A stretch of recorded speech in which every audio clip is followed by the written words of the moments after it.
Thorne. Corey Thorne is an accomplished businesswoman, a mother, and a passionate animal lover. She gives her all to everything and everyone, open, vulnerable, and always honoring her inner goddess. Corey has recently retired from a 30-year career in the beauty industry as a cosmetologist and a business owner. Corey has, in the past couple of years, been building a successful online business and a name in the spiritual community for unique style and gifts. She is a spiritual healer and channels up the messages from the ancient ancestors, spirit world, and Mother Mary. Using her gifts, she helps others in promoting their self-healing. Corey is a writer and a spiritual empowered public speaker and is preparing to launch a new website featuring several new workshops. Oh, I wasn't sure what that was going to say.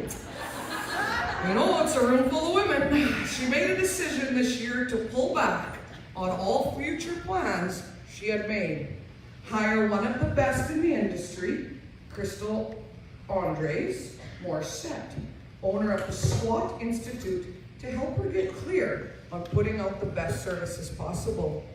Corey has an extensive range of knowledge and experience as an entrepreneur, a spiritual healer, a certified medium, a psychic, a mystic, a Reiki master teacher, Erickson College certified personal life business coach, past life healer, pain in my ass, angelic life coach, a certified advanced card reader, and certified oracle card reader and meditation training.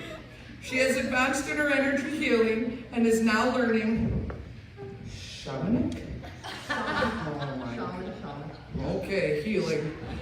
Another pain in my ass. Corey has trained with many of the best in the industry, from Doreen Brucher, Reed Trade, Cheryl Richardson, Deborah King, and so many more. Recently completed the 12-week Emotional Edge telecourse with advanced training in mediumship, empowerment, women's issues, and feminine energy, past life trauma, emotional wounds, and spiritual healing. Corey is also the creator and facilitator of many in-person and online workshops. She's created a following from all over with her live, on-the-spot mediumship, and coaching on the regular Facebook Live channel, YouTube, Instagram, where she created the Morning of Coffee and Contemplation. Her readings are unique, powerful, and always from a place of the highest good. She brings her ability to channel into the spirit world into every situation in a very humble, loving way. Corey believes that the ability to do mediumship is not about the one-time message, but the continued work of holding space to allow her clients to go through their own healing. Please help me welcome Corey Thorne.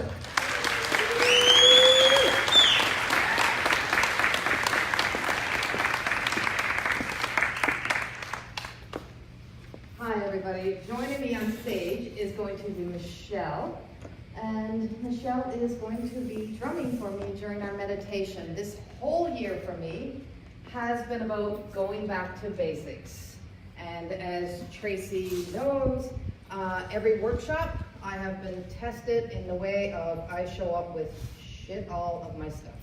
Stuff is missing, things parts are not there, I have no business cards, I still have a picture from 3 years ago on a poster down there that is not even remotely even me anymore. I've been challenged through trying to get back up and get things going, and what I've really learned was that going back to basics was where I had to go. I don't remember standing here last year, and I barely remember even being a part of our event last year, even though I was a big part of planning the event. It happened in January, and this is why I have Michelle actually with me today of going back, is that I'm going back to the basics of what I did in the first year, and what I do remember what I did in the first year, and that was past life healing. Because this year for me has been all about having to own who I am as a woman, as a goddess, and also to own who I am as an Aboriginal woman who has been tested in every way of being put through having my treaty card, having my status taken away from me. It was a year of me losing a lot and gaining a lot. Learning what joy was like, happiness was like, but also learning what sadness was like on a whole new level that I haven't experienced in a long time. This year, in January, after this event was over last year, I hit the road and I start doing a lot of traveling, doing a lot of workshops all over, doing a lot of readings, mostly readings. That tends to be most of my travel work. And as I was on the road, I really started to discover something. I was so unhappy. I was all about helping women grow, heal, and men. I don't just work with women, I work with men as well. And what I had realized was that every trip I made, I was enjoying being in a hotel room more than I was enjoying being inside of my own house. And I had become very, very comfortable living a life that I was so uncomfortable living. And I realized that that was no longer the life for me, and no longer the life for the person I was living with, as it wasn't suiting both of us, and I knew it. So February of last year, I made a decision to walk away from an 18-year life that I had been living, and of course comes with that judgment, everything else, you know, that goes with that gossip. Not that I've ever really been concerned about what anyone thinks of me, until the past few months, apparently. I discovered I was. So this year, as I went through all of that, I made a choice that I would do whatever it would take to live in happiness and joy, and whatever it would take to live in happiness and joy. Thought I was going to be in control of that. I was doing really well. Bought a red couch, decided I'd leave town. I was going to move to Leduc. Didn't know why I was moving to Leduc. I just thought I was close to an airport. Great, I'm going to live close to an airport. I'm going to be on the road. I'm going to travel. I'm going to live close to my daughter. Never thought any of that through, really, other than the fact that I was moving. And if anybody follows me on my lives, they know the story of the red couch and how I bought a red couch. And Tracy's like, "Why have you got a red couch? And where are you going to put that damn thing? You're living in your mother's spare bedroom. You have no life. You have no home. You have no nothing." And I'm like, "I don't know, but we're going to move it to storage." So her and I load it up in the back of the truck and we take it to storage. And we put it in there, and of course we're losing out of the truck, and along comes the Truck family to save me and help us out and get the couch in. And they're like, "What are you doing with this?" We don't know. I just bought a red couch. It was on sale in the tent sale. So 2 weeks later, I was on my way to, where was I going? Oh, Hay House event. Hay House event in Toronto. I was going to the Writers' Conference to work with Reed Tracy, Colette Baron Reed, several other people, and I decided to send out an email. Don't know why, but sent out an email to a rental corporation in Leduc. He called me back at 11 o'clock at night and said, "I have one house. It's pet friendly. Would you like to look at it?" I'm like, "Okay." So Tracy and I leave, we go to the city, we look at this house, and I'm standing in the kitchen, and she's like, I'm like, "I can't do this. This is crazy. What the fuck am I doing?" And that was my exact words. I can't even hide them. Those was my words. And I'm like, and she's like, "You're moving. What would you tell all the rest of us? Take a leap of faith. Take a leap of faith and jump." I'm like, okay. So we fill out the paperwork, and we rush to the airport, we're sitting down, and I'm like, oh my God. Tracy, what if I actually get approved? Not that many people are going to approve me at this point in life. I mean, I'm retiring from one job. I don't really have a steady income. Well, the call came in, I was approved. I'm like, holy crap. So we sent the money, or I sent the money with her encouragement from an overdraft, because I really had no money. And before I knew it, we're getting on a plane, and I'm like, I'm a resident of Leduc, Alberta. I don't know what we're doing in Leduc, Alberta, but we're going to Leduc, Alberta. Well, I have since learned with the move, and I was traveling back and forth all summer. That song that you heard, that was a song that I walked to every single day, and I listened to it over and over and over again. Because as I was getting ready to move to Leduc, a lot of things happened that changed everything in our lives. Everything. Our Magic Scissors family, my dearest friend, lost her beautiful daughter, and our lives changed forever. There was never, ever a moment that was ever going to go back for us. ever. And all I could think every day that I would drive and every day that I would walk was I would hear beautiful Danny say to me, "Fuck it, just go live." And that's exactly as she would tell me, just go live, just do it. And I keep her picture in my vehicle, and I look at it every day, and I still have no idea why I'm in Leduc, Alberta. But I'm there. I've learned, though, one thing is that Michelle's moving next to me, close to me, so that helps. And my best friend Connie moved with me. But Magic Scissors fell apart. The old Magic Scissors, the girls that were all together, we had started together. And that we fell apart because we lost each other. We fell apart because it was time for us to go take another leap of faith. Because we learned in that moment how short life was. And the one thing we have, and the one candle that's burning right here today, this candle is for my special Danny, and it is Mother Mary.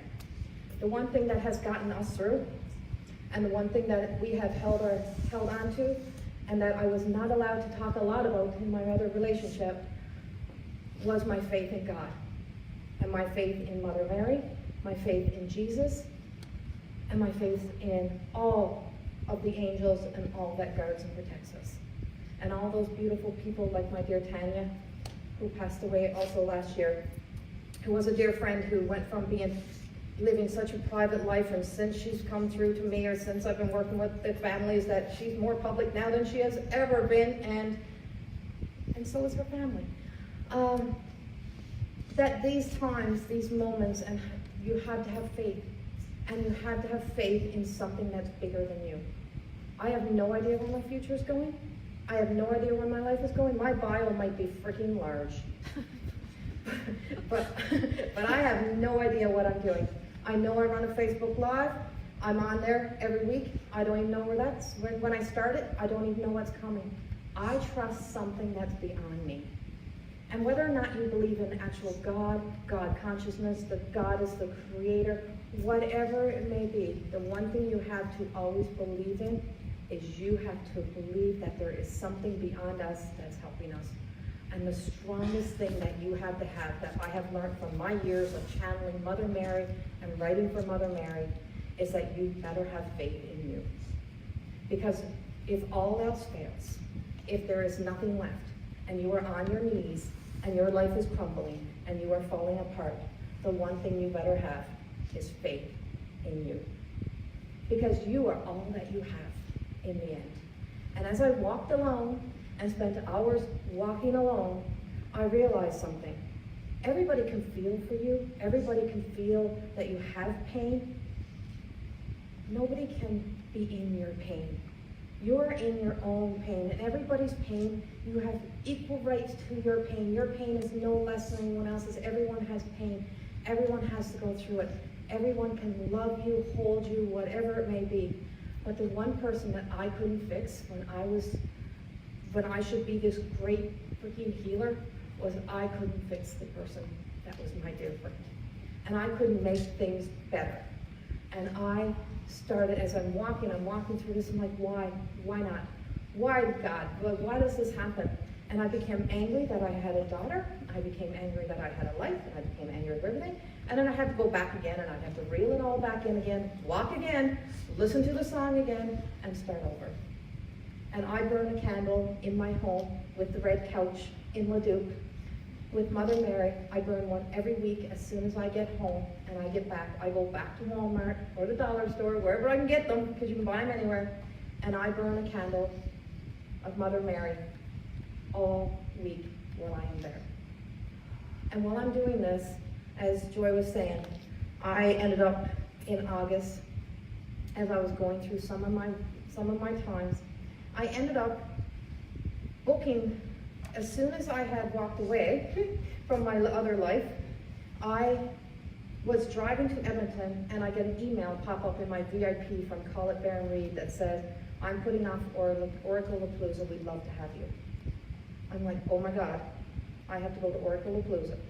Well, in that time, a lot of other events came up, and some are really, really big, and they were really big opportunities for me.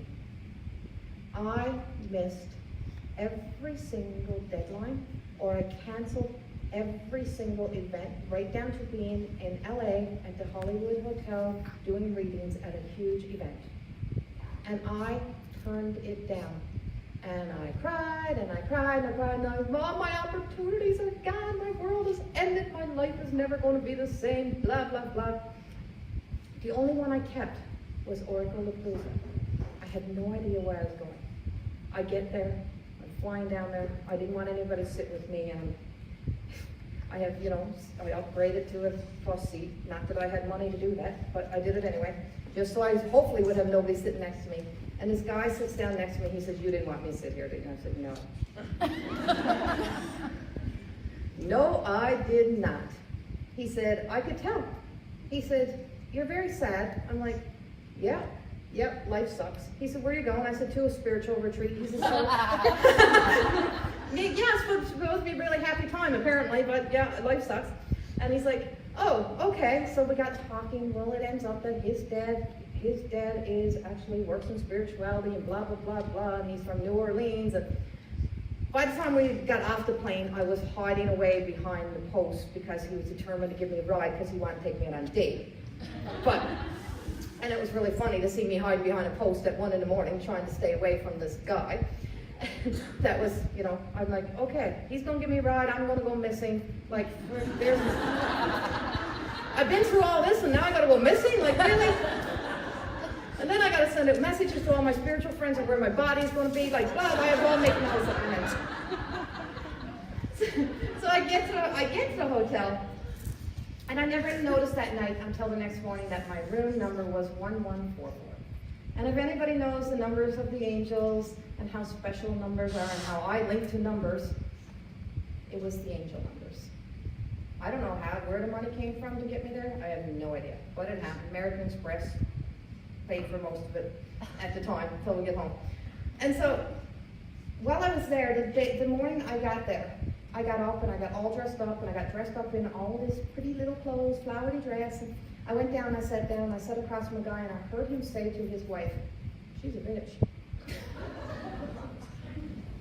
And I'm like, oh, that's nice energy. So I'm thinking, you don't like me. Oh my God, everybody likes me. How does he not like me? And I'm like, how's this happening? And then I started to write. We had to pull cards and we had to start writing because we were there to learn about us. It was our self-discovery. As I'm sitting there and I'm going through that writing, I said, I don't want to help anybody. I'm done. I'm not helping nobody. And I slammed the book and I get up and walk out. Walk out on Oracle LaPalooza.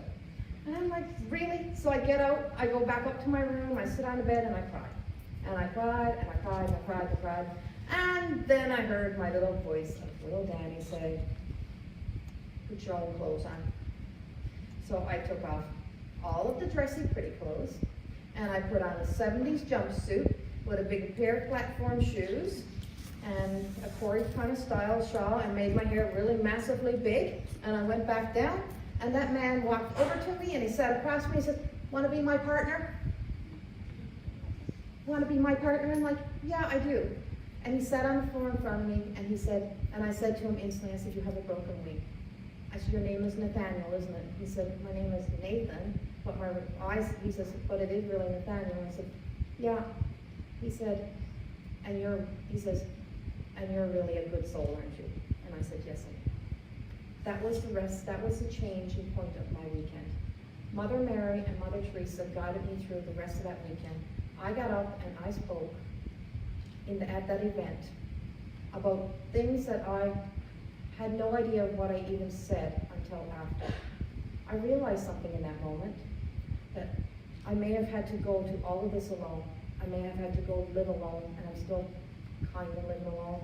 I have Connie up the street, and if I like girls and I could marry Connie, I'd marry Connie. Because she's the best and she gets me, but I can't. So, well, I could, but no. So, as I spend a lot of time alone, what I have been doing and what I've been creating was, and I didn't even realize this until I had another breakdown moment a couple months ago, And I literally asked God to take me. I asked him to take me out of this earth. I'm like, I cannot handle the pain. I was called a fraud on Facebook. And on top of everything else that was piling up, and I was just getting back to myself, somebody called me a fraud. And I didn't realize how much I was defining myself by how much people actually liked me. And the fact that somebody called me a fraud and was mean to me, and then I got attacked by a stalker on Facebook who called me Tammy Faye Baker, and then yesterday morning I wake up and I go get eyelashes put on by my dear friend Michelle, and I said to her this morning, I said, I guess I'm kind of a little bit like Tammy Faye Baker, because now I have big fluttering little eyelashes happening. And when that took me down, and when it took me to my absolute, probably lowest I have ever been, probably in my lifetime, I found myself curled in a ball, sitting in the bathtub for hours in cold water, crying and wanting to God just take me away. Something hit me.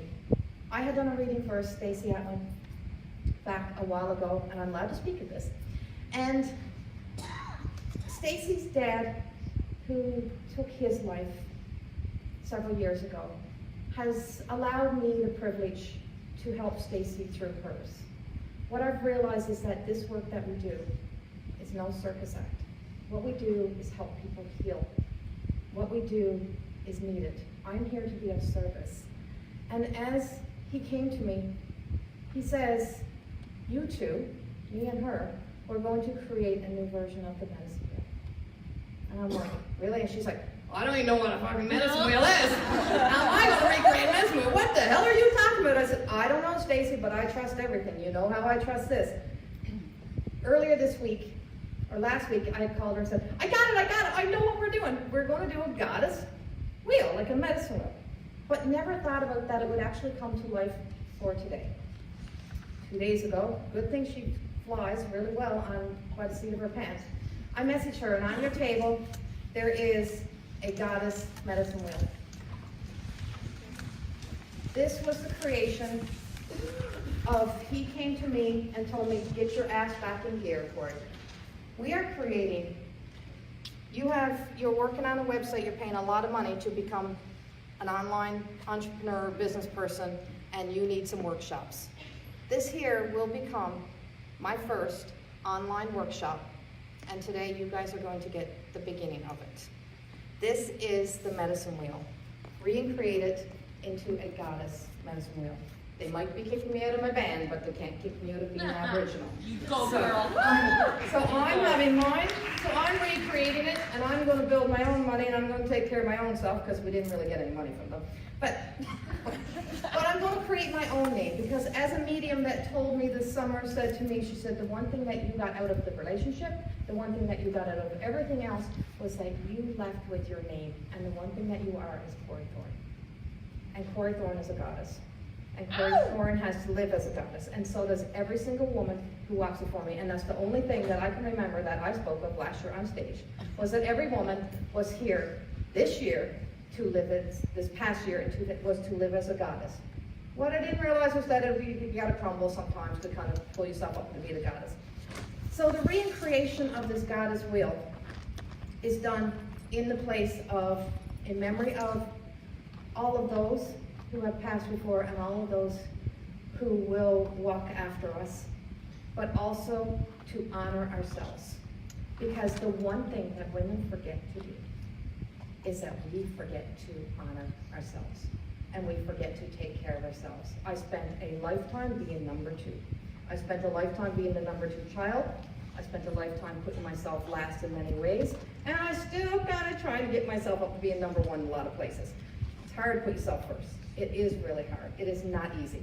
But if you don't put yourself first, if you don't make you a priority and you don't put the work into you, nothing else works. Nothing else works. Everyone, even those that depend on us, need us to be strong. So we're taking this medicine wheel, and Michelle is going to drum us through a whole meditation. Of course, I can't give you the workshop because you're going to have to sign up online and do a full 4 weeks with me, once a week live in a workshop. And as Michelle, who took a workshop, and a few more that just took a workshop with me online, you know, it is all intuitively taught.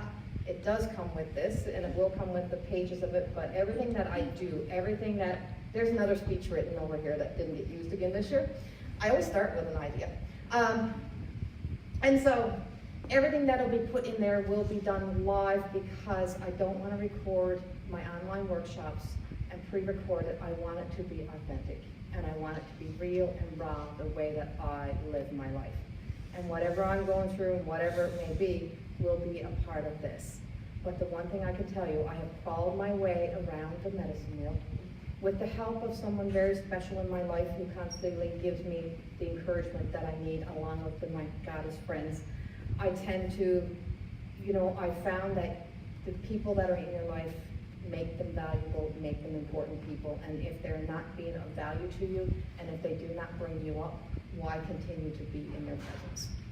Make a choice to walk away from those, and those that call you a fraud, who cares? Because all that matters is that you know who you are. So as I've crawled my way around the medicine wheel, what I have learned is that I have learned to dance. And I have learned to dance in my light, and I have learned to dance in who I am. Hence why I now wear big ass curly hair. Again. As now I wear big ass curly hair once again, and as I step back into my red, which I was wearing pink all summer, and I actually put on a light color shirt in the back, and I was going to wear a light color shirt, and then Michelle came in and puts a red shirt. I'm like, oh God. I'm like, there was a deodorant stain on that other one for a reason. Put your red back on. We're not going out there to be victims. We're going out there to be warriors. And part of going through your healing is not to live in fight or flight brain.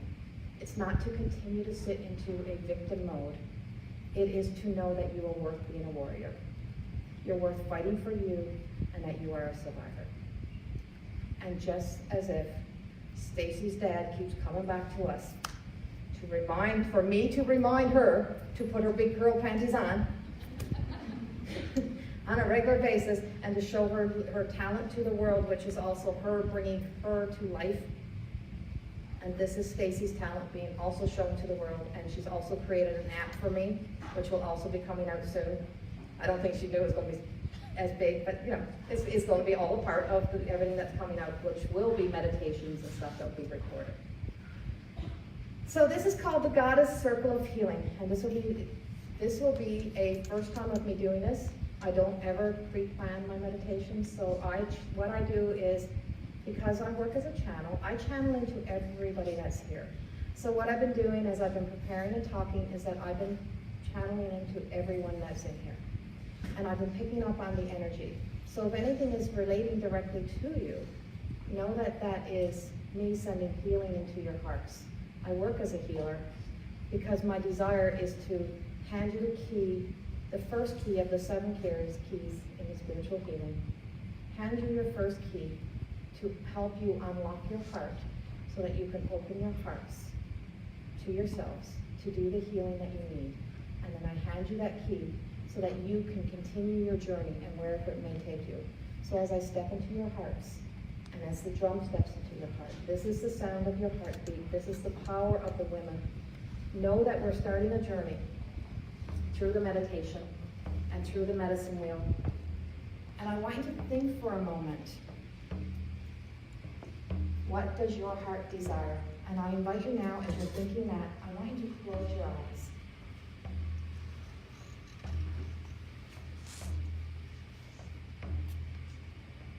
I want you to take a deep breath in and breathe out. And think for a moment, as you're given a beautiful golden key, what does your heart desire? I want you to ask yourself,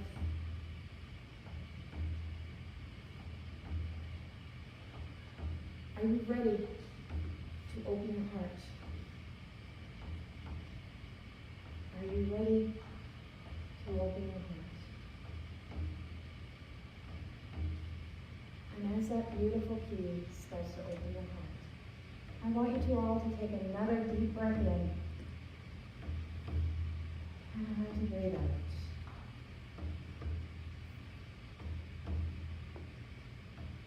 And as you breathe back in, I want want you to imagine seeing a beautiful red light.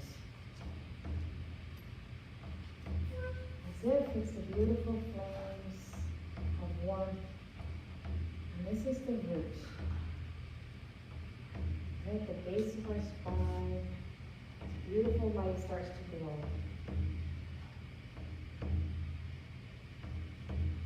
And down here, I want you to ask yourself, am I ready to stop hiding? Am I ready to stop hiding my true self? And then ask, what is my why?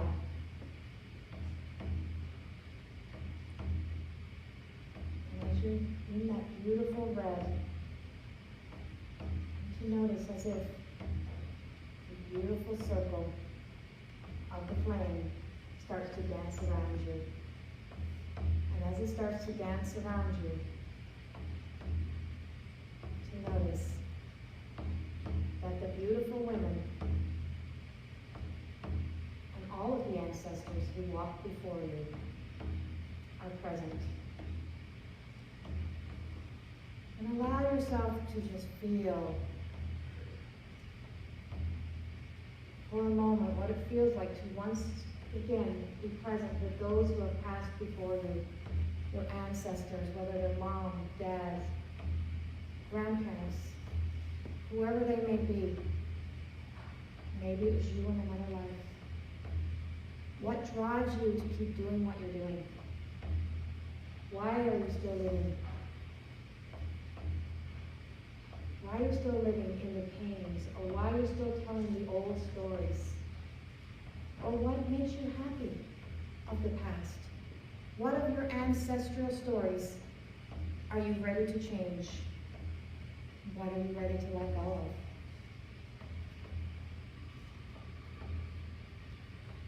And as we start to grab a hold and see the flames rising up, I want you to notice to the side that there's a black, beautiful black. As black is just the spirit world in beautiful essence. And on this side, over to one side of you, I want you to notice that there's like a ball of fire. And in that ball of fire, I want you to think of something that you're ready to let go of, that you're done holding on to, from the ancestral times, from back when you were a child to whatever it may be. What is it that's no longer serving you? What have you been told? What stories? Who said something not kind to you? Whatever it may be, I want you to imagine as if you can pick that up and you're powerful. And you can hold this in your hand for just a moment. I want you to look at this and I want you to tell it, I am done. I have carried you long enough. And if it's more than one ball of fire, it can be 2, 3, whatever it is, and just say, I am done. I've held this fear, I've held this worry, I've held this stress, whatever it may be. I've told this story long enough. I am done. I am no longer telling this story. And imagine as if, as you pick it up and you hold it up, and you tip your hands upside down and you let it go, and it drops. And as it drops, it morphs and forms into another beautiful light. As you release and you let go, and as you breathe back in again, imagine as if everything that had morphed down has turned into beautiful light. For it has transformed. You have transformed. And as we move up, I want you to imagine a beautiful white light right at the top of your head, right at what we call the crown chakra, rising above. I want you to imagine that this beautiful, beautiful white light is about you, all about you, and your connection to the divine goddess, to the divine presence of source. And as you're connecting, I want you to think, back through everything that you have experienced. What gifts have you gained? What knowledge did you get from all of your experiences? What have been a part of your growth? And as you start to see this light starting to form and enter down through your body and entering in through your heart, allow it to connect to what your heart's desire is. Connect into your heart. And as it connects into your heart, allow your heart to be with the heartbeat of the drum. For just a moment, imagine as if you can feel your connection to Source. And as you imagine this starts to really take place, that you are one, that you were never here to be judged.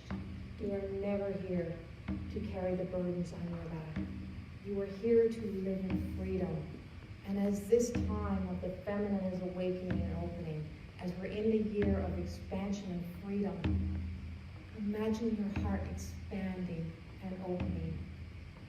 And that key that was there is opening you up farther and farther into the center of your heart as you start to see your higher self, your beautiful true self, all that you are, based on what you know to be true, not what you were told, what you know to be true in your heart. And as you set yourself free, as you feel the freedom, I want you to notice it enters to the other side of you a beautiful yellow light. And on this other side with this beautiful yellow light, this is our destiny, where we're going. This is where we dance. And as you imagine seeing yourself as you move forward in the beautiful yellow light that enters in through your power center, wraps around you, fills you, as you are connected into your divine feminine power. Imagine, now that you have let go, now that you can see yourself in the light, what does it look like to live in your happiness, your joy, your life that you are creating, that you are building for you? What brings you peace, happiness, love? Who is there with you? Who is always connected to your spirit? Who guides you? Who is your push? Who dances with you? And to know that we never dance alone. That the spirit world, that God, Mother Mary, whoever it may be, Jesus, whoever you believe to be your guiding spirits, are now dancing with you. As you step into your beautiful light, into your beautiful presence, into all of who you are, as you start to unlock and open the true you, the presence of you, learning to love yourself on a whole new level, to let go and release, to be free, to be free. And as you take a deep breath in, to imagine as if you've taken that beautiful golden ring, golden key, and you've placed it inside of your heart to allow your heart to now expand and grow. Take a deep breath in and breathe out and come back to the here and now. Namaste. Namaste.